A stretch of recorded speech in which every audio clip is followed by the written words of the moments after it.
Hi everybody on Facebook. It's good to talk to you again. It's good to be together. Thanks to everybody who signed up on our page and liked it. And we got a good topic tonight. And I'm excited to talk about it and talk about the big lie about food.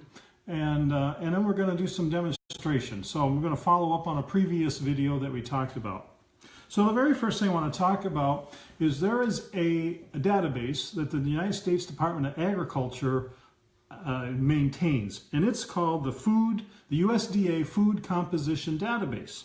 And the basis of what they do is they have a compilation of all the different foods that are in the grocery stores. So there's a lot of branded products, but there's also all of these raw produce that you can also see, and they maintain this database.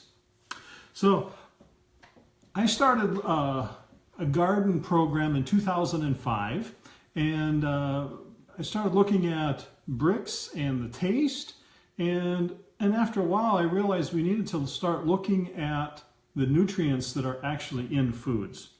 And so here's what I found. As the bricks is lower, as the taste is poorer, the minerals are absent. And on the good news is as the taste improves, the bricks reading is higher and the nutrients are higher as well.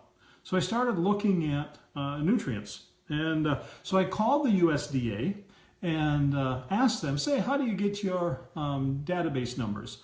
Because I noticed that every so often you keep revising your database and you have new things coming out. And here's what they told me. They go to different grocery stores around the country, they buy some samples, they send it off to labs, they compile it into a database. And it's a slow-moving average of what nutrients are being sold in the grocery store. So I said, oh, that's very interesting. And so from that data, you get labels. So here is a label. This is on the back of a frozen chopped spinach. And so it's very easy to make a label. All you have to do is decide what is your serving size. Go to the USDA database, put in that serving size for that raw food, and then the numbers all come back. And so what that is the average of all the samples that they have tested. It's very easy to make a label. So you can get the moisture, the minerals, a lot of different things on that. They're doing a lot of testing, even including even in vitamins and amino acids, and they're getting very detailed testing. So it's all pretty good, but it's an average. It's an average. And so I want to talk a little bit about averages.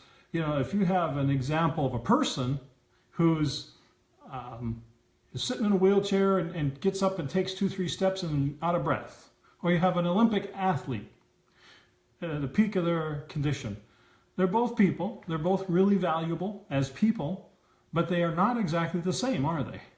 And the produce that you buy isn't average. It is what it is. So the standard idea is to look at this label, compare spinach with bread, or compare spinach with other things, and say, oh, spinach is more nutrient dense. And it is for that, in that purpose. But how do you know what quality of spinach you're eating? Is it truly worth being called, like this sample, superfood? Spinach is superfood. But is this spinach superfood? And so somebody who's helped growers and who's done a lot of testing with bricks and tasting and analyzing, I can tell you that a lot of spinach is not superfood. A lot of kale and a lot of collards is not superfood because it was not raised in a way that optimized its genetics. So here's the big lie. And this is the lie that is assumed. It's an assumption, or it's implied from this whole system of making labels. This is the lie, that spinach equals spinach equals spinach. And there's some kind of allowance that, okay, organic is cleaner and doesn't have as much toxins sprayed on it, so it's better in terms of toxins. But nutritionally, spinach equals spinach equals spinach. And that is not true. That's not true. That is a lie. And so all of our determination of nutrient-dense foods on the basis of this database is incorrect, because what we need is a database that says this is the nutrient levels that should be in food. And this has a direct impact on flavor. So remember in my earlier video, I talked about 3 methods to check food quality. 1 is taste, 2 is the bricks reading, and 3 is nutrient analysis. Okay? And so tonight we're going to look at bricks reading. And what is it? How do you take it? And we're actually going to do a bricks reading test. Okay? So the very first thing is that bricks is a measure of the total dissolved solids that are in this leaf. They're in food.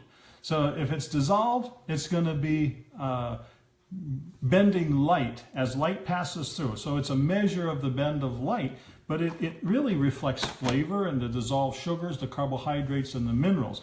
And that's what it's measuring. So it corresponds very closely with taste. How do you take it? Okay, so to take a bricks reading, I want to show you my preferred method here.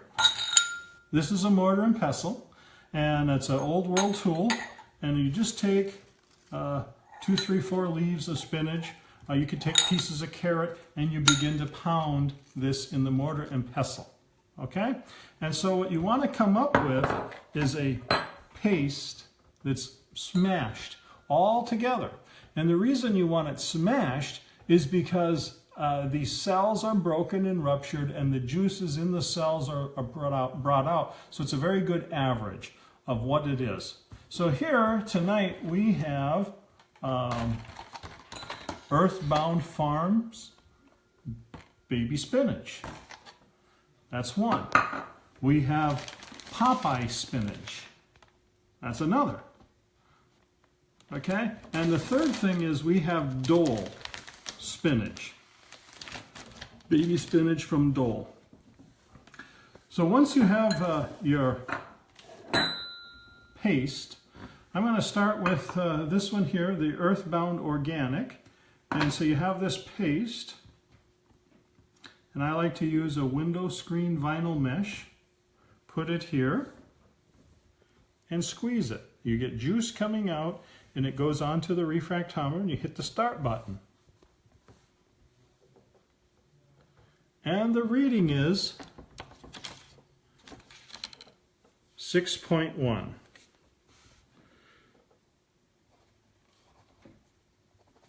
Okay, so that's the organic one. Now we're going to talk in a little bit about the scale. What scale are we looking at once we have our reading? But let's continue. Let's go on to the next spinach sample, and we're going to do the Popeye spinach.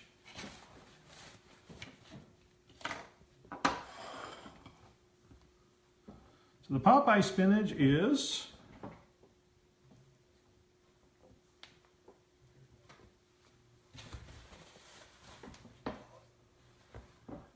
6.2.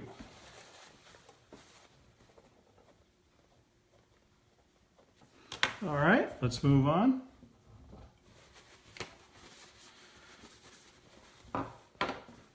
And now we have the Dole spinach.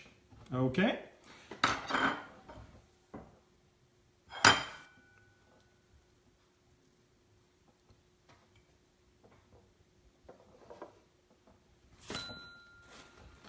And there we have a 7.0.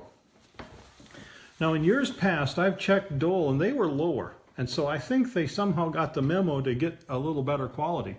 Probably it was rotting in the bag so much that they weren't keeping them in the stocks, keeping them and selling so well. So now let's talk about a scale. So once you have your bricks reading, now you can go to the chart. Okay, so you go in here and you look for spinach. Well, this is the chart that Dr. Reams originally developed, and I've maintained and added more things. And so I've been checking spinach for a while, and spinach was not on the original chart from Dr. Reams. And so I have a entry that will be added to this chart based on quite a few years of checking and working with gardeners. And so here's the acronym, PAGE, P-A-G-E, poor, average, good, and excellent. So here's the numbers, 6, 8, 10, 12. So if you have 6.0, you now have the beginning of poor. If it's lower than 6, that's pathetic. If it's 8, it's the beginning of average. 10 is the beginning of good, and 12 is the beginning of excellent. It can go higher than that. So I want to talk to you a little bit about this. Most people are so used to eating poor and average produce that collectively we've forgotten what really good quality tastes like. So once you get that flavor, it's like, oh, that's what this is supposed to taste like. So I want to tell you a story, just a brief story, and then I'm going to close. I was working with a produce grower in Georgia, and he was raising collard greens that would go to the canning factory. They would harvest the leaves, and then after so many days they would harvest again. And so he was getting collard greens. The standard growing bricks for collard greens was about 3 and 4 bricks from southern Georgia. So we analyzed the soil, and we said, well, this is really poor soil. You need a lot of fertility. It's got to come up. So we worked with him, and he said that, if it's 5 bricks, he says if 3 bricks, you taste it, you immediately spit it out. It's so bitter. And he says this is what they're selling into all these canned goods. 5 bricks, you could chew it a little bit longer. And so that was what he had seen. So his reps would come out to the field, check it, and they would harvest. So he followed the program very carefully, and the field rep would come around and say, your neighbor so-and-so, they're having this problem with this and this disease. I think you better spray this fungicide. So he'd say, oh, okay, thank you. And he'd look and he'd just spray nutrients and he'd skip the fungicide. And he kept watching. Okay, his looks pretty healthy. So finally it came time to begin harvesting, and he started getting 13 bricks collard greens. And he brought some of this to a class we taught down there, and the center rib tasted so sweet it was like eating celery, which was normally very bitter. 13 bricks on the collard greens. And so this is this, and he also got a good harvest, a multiple harvest beyond. So he got 5 harvests, which he says 3 pays the bills, 4 is when you maybe could buy a tractor, and 5 is you could go on a vacation. And so he did 5 cuttings, and he kept doing very well, and they were very sweet. So it was some of the best collard greens he'd raised, but that's coming from nutrition in the soil. So I want to thank you for watching. If you have any questions, please feel free to post them below in the comments, and we'll cover some more things about food and food quality and soil with future broadcasts. Thank you very much.